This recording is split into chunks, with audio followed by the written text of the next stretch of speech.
আমি আমি সশ্রদ্ধ চিত্তে তারেক রহমান সশস্ত্র চিত্রে শপথ করিতেছি যে শপথ করিতেছি যে আমি আইন অনুযায়ী আইন অনুযায়ী সরকারের প্রধানমন্ত্রী পদের কর্তব্য সরকারের প্রধানমন্ত্রী পদের কর্তব্য বিশ্বস্ততার সহিত পালন করিব।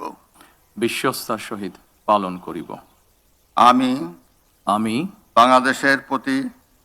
বাংলাদেশের প্রতি অকৃত্রিম বিশ্বাস ও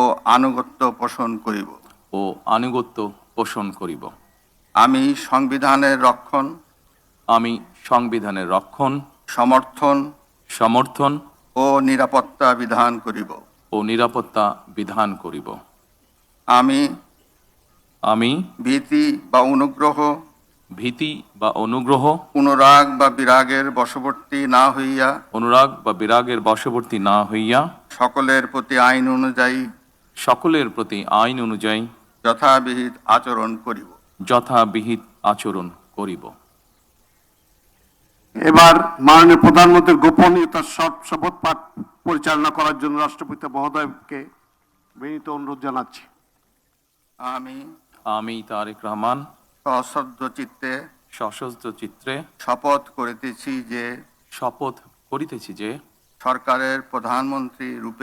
সরকারের প্রধানমন্ত্রী রূপে যে সকল বিষয় আমার বিবেচনার জন্য আনিত হইবে বা যে সকল বিষয় আমি অবগত হইব তাহা প্রধানমন্ত্রী রূপে যথাযথভাবে আমার কর্তব্য পালনের প্রয়োজন ব্যতীত প্রত্যক্ষ বা পরোক্ষভাবে কোনো ব্যক্তিকে জ্ঞাপন করিব না বা কোনো ব্যক্তির নিকট প্রকাশ করিব না। ধন্যবাদ। মাননীয় প্রধানমন্ত্রীকে পদের শপথ ও গোপনীয়তার শপথ স্বাক্ষর করার জন্য এবং স্বাক্ষর শেষে নির্ধারিত আসন গ্রহণ করার জন্য বিনীত অনুরোধ জানাচ্ছি। মিল্ক ক্রিম আর এক্সাইটিং ফ্রুট ফ্লেভারে তৈরি হুররে ওয়েফারের মানচি টেস্টে আপনিও বলবেন টেনশন দূর রে, হয়ে যাক হুররে।